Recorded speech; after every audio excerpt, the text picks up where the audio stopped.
In this video, we look at the case of Jesse Richards, a man who made his living in the world of scrap metal and smuggling. A man who took risks, made money, and played the game. But in the end, he played it wrong. He thought he was in control, that his connections, his business, and his experience would always keep him ahead. But one mistake changed everything. A bad shipment, a huge loss, and suddenly he was in serious debt to the wrong people. A man with no way to pay and no way out. On the 31st of July 2009, he traveled up north, expecting to put things right, but instead, he was ambushed. He never made it home. His kidnapping and murder would lead to a years-long investigation, a trial, and multiple convictions. But one thing has never changed. His body has never been found. This is the story of a man who took one risk too many and paid the ultimate price.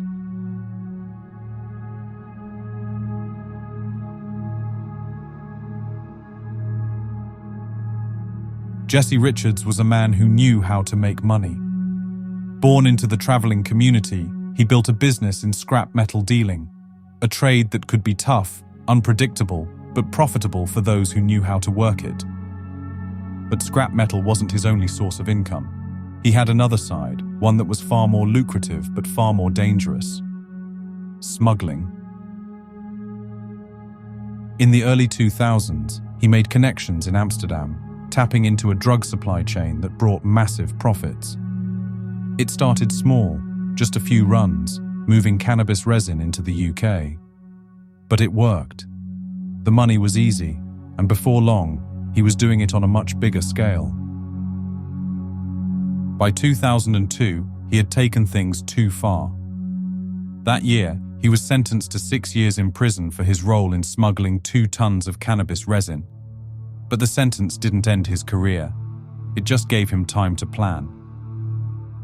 When he got out, he picked up right where he left off.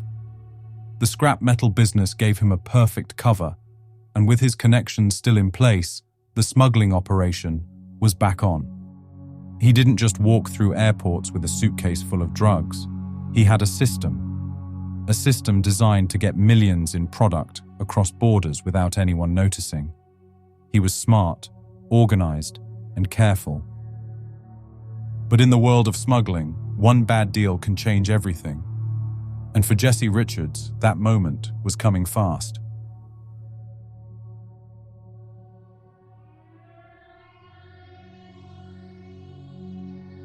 For years, Jesse Richards played the game well. Scrap metal by day, drug smuggling by night. He made money, a lot of money. But money comes and goes fast in the underworld. And when things go wrong, they go wrong fast. At first, his system was foolproof. Fly to Amsterdam, negotiate a deal, then smuggle the stuff back hidden inside legitimate cargo. He would hide it inside farm machinery, welded into plant vehicles, hidden inside tires, or packed into false compartments. Generally, customs officers aren't going to dismantle a 2-ton tractor looking for cannabis resin. Traffickers sometimes intentionally send out dummy shipments loaded with fake drugs or low-level items like cigarettes to see if customs are onto them.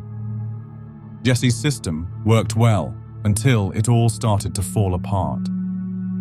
He was linked to a firm called ABU Recycling that was being investigated over an alleged £1.7 million VAT fraud. He had also run a number of different businesses, all of which had gone bust. But then came his real problems. The smuggling started to go wrong. One bad shipment, then another. In just a few months, he had lost everything.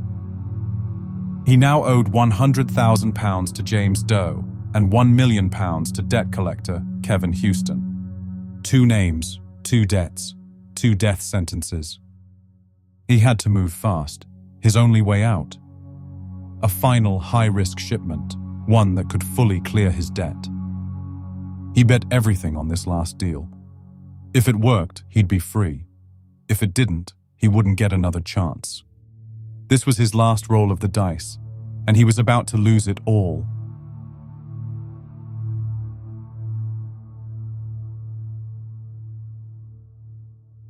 Desperation makes men reckless. Jesse had lost everything, but he still believed he could turn it around. He had one last shipment lined up, £1 million worth of cannabis resin. If he could get it in, sell it fast, and pay his debts, he could walk away alive. On the 31st of July 2009, he made his move. He drove to Sheffield, arranging to store the goods in a storage unit. He told people he was sorting things out, that he was going to fix the mess. But he had no idea that his enemies were already watching him. The moment he pulled up at the Cleeve Prior traveller site, the trap was already set. A Renault van came speeding in behind him. 5 men jumped out, armed with metal bars and baseball bats. He didn't even have time to react. They surrounded him. He was said to have pleaded for his life, but that didn't matter to them. The first blow came hard, then another. Blow after blow, the gang beat him down. He collapsed, trying to shield himself from the onslaught. 3 minutes, that's all it took. They dragged his body into the back of the van, still alive, but barely. The van doors slammed shut. The men got in and drove off. It was the last time Jesse Richards was ever seen.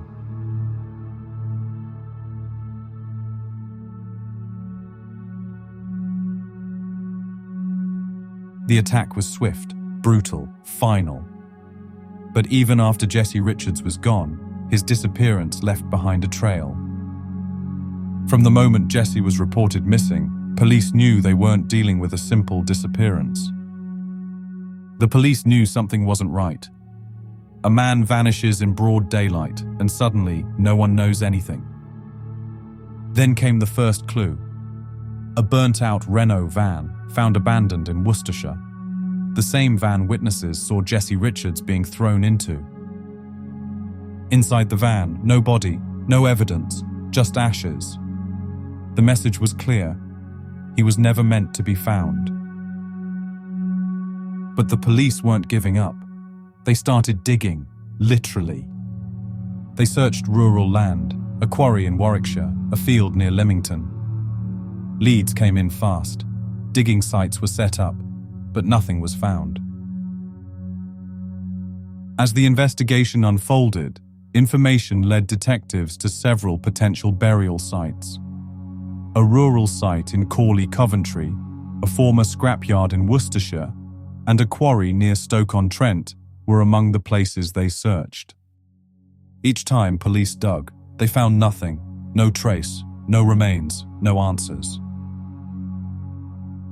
Jesse Richards wasn't the first smuggler to think he had it all figured out. And he won't be the last. Drug trafficking isn't about if you'll get caught, it's about when. Maybe customs get smarter. Maybe your connections turn on you. Maybe the people you trust decide you're worth more dead than alive. In the end, Jesse made one critical mistake.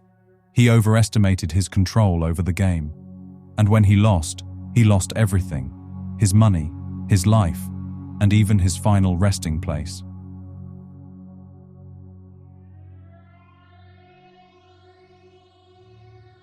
Despite the silence, the police had names. It wasn't long before the 5 men involved were tracked down. Each member of the gang were arrested and taken in for questioning. This led to 6 people being charged for various offences. In January 2012, the trial concerning the death of Jesse Richards commenced at Birmingham Crown Court. The proceedings shed light on the brutal events of July 2009. The gang were eventually tracked down after witnesses who saw the attack gave statements. They were allowed to give evidence anonymously in court. In the UK, witness anonymity is a critical measure designed to protect individuals who may face significant risks if their identities are revealed during court proceedings. This protection is particularly vital in cases involving organised crime or serious offences. It's often applied to cases where witnesses might be intimidated or threatened. When a witness anonymity order is in place, specific measures are used to protect the witness's identity. These measures can allow the witness to testify under a pseudonym. They usually provide evidence from behind screens to prevent identification. Sometimes they electronically alter the witness's voice during testimony. One of the witnesses heard Mr. Richards say, "Please no," before being attacked with a pickaxe handle, amongst other weapons. The scene was later described by witnesses as an attack by a group like football hooligans. The court heard that before Jesse was killed, his friend Jimmy Johnson, once described as King of the Gypsies, had been trying to negotiate a deal with Houston and Doe to keep Jesse out of trouble. After hearing all the evidence, the verdicts were in. All 6 were found guilty for the part they played. Kevin Houston was sentenced to 19 years for manslaughter, plus 6 years for obstructing a coroner. He was described by the judge as a danger to the public and told he must serve a minimum of 9.5 years in prison before he could be considered for parole. James Jimmy Doe got 17 years for manslaughter, plus 5 years for blackmail. Joseph Doe received 4 years for assisting an offender. Matthew Taylor was sentenced to 13 years for manslaughter. David Butler got 4 years for obstructing a coroner. James Doe went on the run for a year before he was finally caught. He was eventually arrested in the Southport area in April 2011. But there's a twist in this story. Jesse had the ability to pay them. As he lay bleeding on the ground, there was £1 million worth of resin sitting untouched in a storage unit. It was hidden so well that even the police didn't find it for 5 months. A debt that could have been paid. A life that could have been spared. But in the world he lived in, there were no second chances.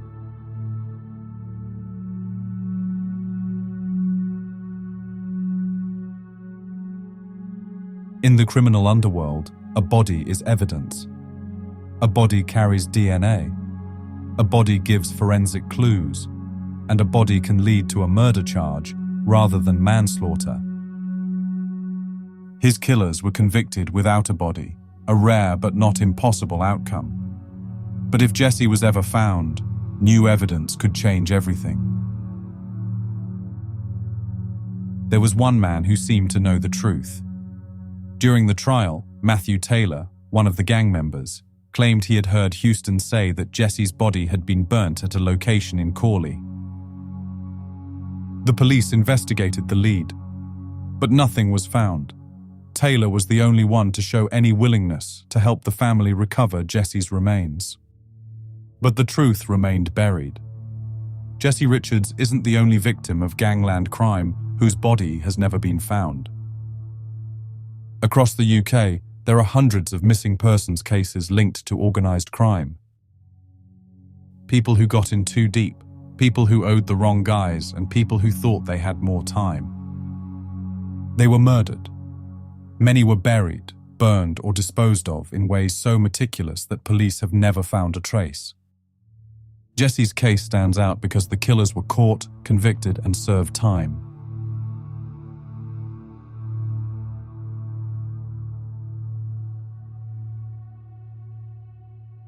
Despite their convictions, none of the gang ever revealed where the body was hidden. Years passed. The case went cold, but the family never gave up. Jesse Richards' case still has too many unanswered questions. Did his killers act alone? 6 men were linked and convicted, but were others involved? Did someone help cover up the crime after the attack? Was his body destroyed? If so, why did police keep searching? And what led to his usual foolproof smuggling method suddenly being compromised by customs? Was it a grass? Did someone turn informant on Jesse? It seems strange that for years it worked, but then all of a sudden they were onto him. Were authorities tipped off, leading to this whole series of events? These questions still hang over the case years later. Some say the truth will finally come out, but others say it never will. For more raw and real crime stories, hit the like button and subscribe. Until the next episode, stay alert and stay safe.